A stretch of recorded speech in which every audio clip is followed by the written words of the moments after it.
Good morning, everyone. Everyone is familiar with the priestly blessing. May God bless you and protect you. May He shine His countenance towards you and be gracious to you. May He lift His face towards you and grant you peace. The origin of this blessing is in this week's Torah portion, where God commands Aaron and all his future descendants to bless the Jewish people with this threefold blessing. As a matter of fact, on Sunday and Monday of this week, on Shavuot, in all synagogues, we did the Birchat Kohanim, where the Kohanim went up and blessed the community, the congregation.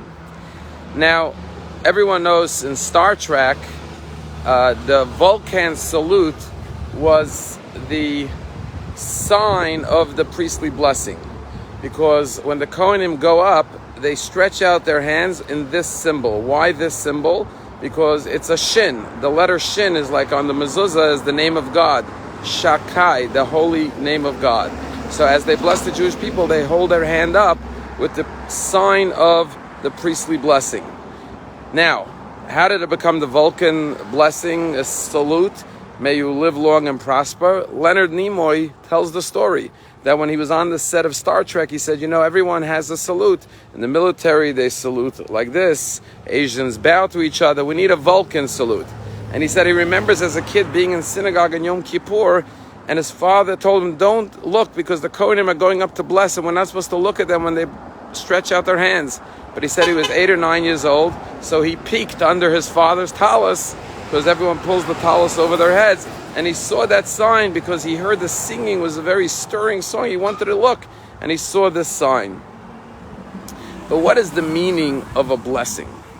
The word in Hebrew is bracha. We all know what a blessing is. Baruch atah, blessed are you. The word bracha means blessing, but it has two other meanings. First of all, the word bracha is from the word berech, which means a knee.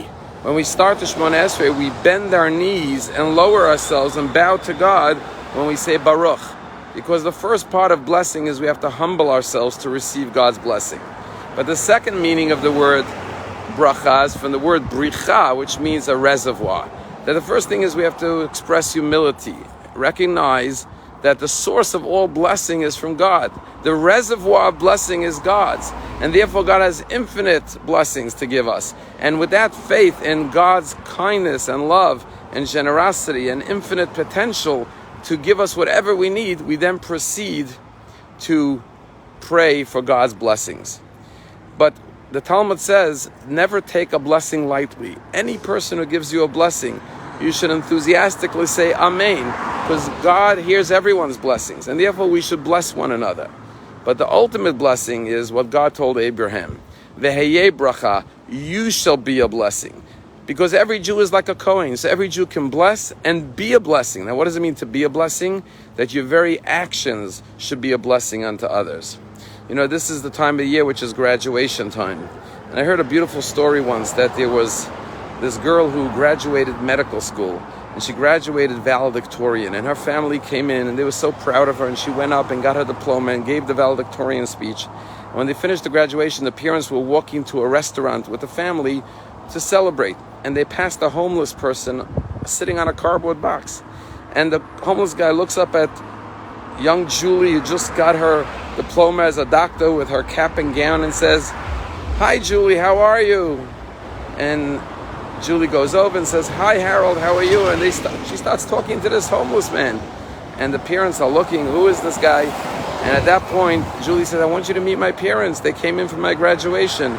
And introduces this homeless guy to her parents. And the homeless man says to Julie's parents, "I want you to know something.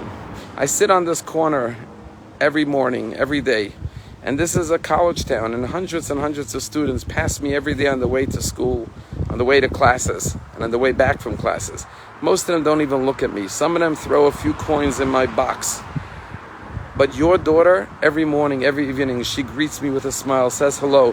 She brings me a sandwich from her dormitory that she prepares for me. When she's coming back from the cafeteria, she'll bring me an orange or a banana or something to eat. She'll throw money in my box." She says, "I want you to know you have the kindest, sweetest daughter. God bless you." When they walked away, the father turned to his daughter and said, "Julie, I want to tell you something.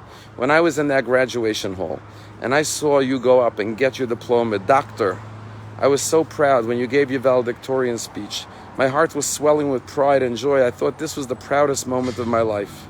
But I want you to know, when that homeless person told me how kind and caring and compassionate you are, I was even prouder than the moment I stood and watched you receive your diploma and give your valedictorian speech.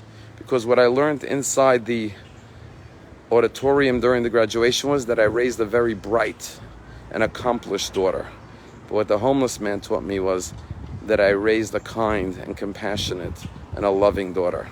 That's what it means, v'heyeh bracha. We should give blessings with a full heart, but we should be a blessing unto others, because after all, we are all a nation of Kohanim, of priests. Have a wonderful day.